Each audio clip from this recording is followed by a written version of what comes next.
54 বছরে আমরা সঠিক নির্বাচন পাই। সুতরাং এই নির্বাচন যদি সুষ্ঠু না হয় তাহলে বাংলাদেশ আবার অন্ধকারে যাবে, আবার শেখ হাসিনার যুগে চলে যাবে। জামাত ইসলামী ইতিমধ্যেই আলোচনার জন্য একটি কমিটি গঠন করেছে, আপনারা জানেন। আজকে আবার আহ্বান করব যে সমস্ত দলেরা আছেন সংশ্লিষ্ট, আপনারা আলোচনার জন্য কমিটি ঘোষণা করুন, অবিলম্বে আলোচনা শুরু হোক। সময় ক্ষেপণের পলিসি না ভাবেন, আমরা বুঝে গেছি। আমি বিএনপির মহাসচিব মাননীয় মির্জা ফখরুল আলমগীর মহোদয়কে সকালেও ফোন করার জন্য চেষ্টা করেছিলাম, তাই নাই। ইনশাআল্লাহ এই প্রোগ্রামের পর থেকে আমি আবার ওনাকে ফোন করার চেষ্টা করব। ওনাকে আমরা ব্যক্তিগতভাবে অনুরোধ করব যেন বিএনপির পক্ষ থেকেও দ্রুত এই আলোচনায় অংশগ্রহণের সিদ্ধান্ত আছে।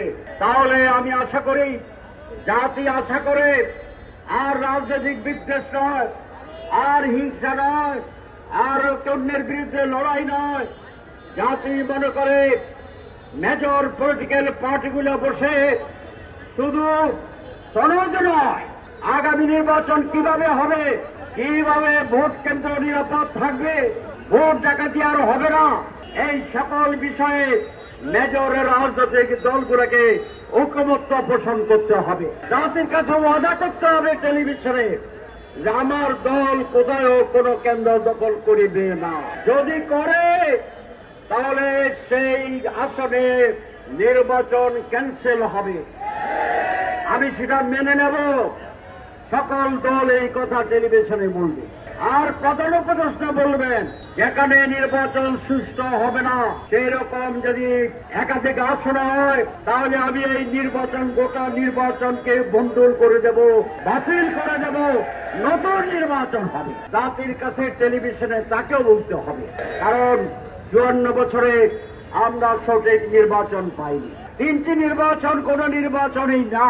সুতরাং বাংলাদেশ, এদেশের মানুষ আরেকটি প্রশাসনের নির্বাচনকে কোনোভাবেই দেখতে চায় না, মেনে নেবে না। সুতরাং এই নির্বাচন যদি সুষ্ঠু না হয় তাহলে বাংলাদেশ আবার অন্ধকারে যাবে, আবার শেখ হাসিনার যুগে চলে যাবে। সুতরাং যারা নানা অজুহাতে নির্বাচনকে নানাভাবে প্রভাবিত করতে চাচ্ছেন, প্রশাসন আজকে কোন দলের আজ্ঞাবহ হয়ে কাজ যদি করে, সেই নির্বাচন সুষ্ঠু হবে না, মানুষ গ্রহণ করবে না। সুতরাং লেভেল ফিল্ড ইকুয়াল তৈরি করার জন্য প্রকাশ্যে স্টেপ গ্রহণ করার দাবি জানাচ্ছি আমি প্রধান উপদেষ্টা।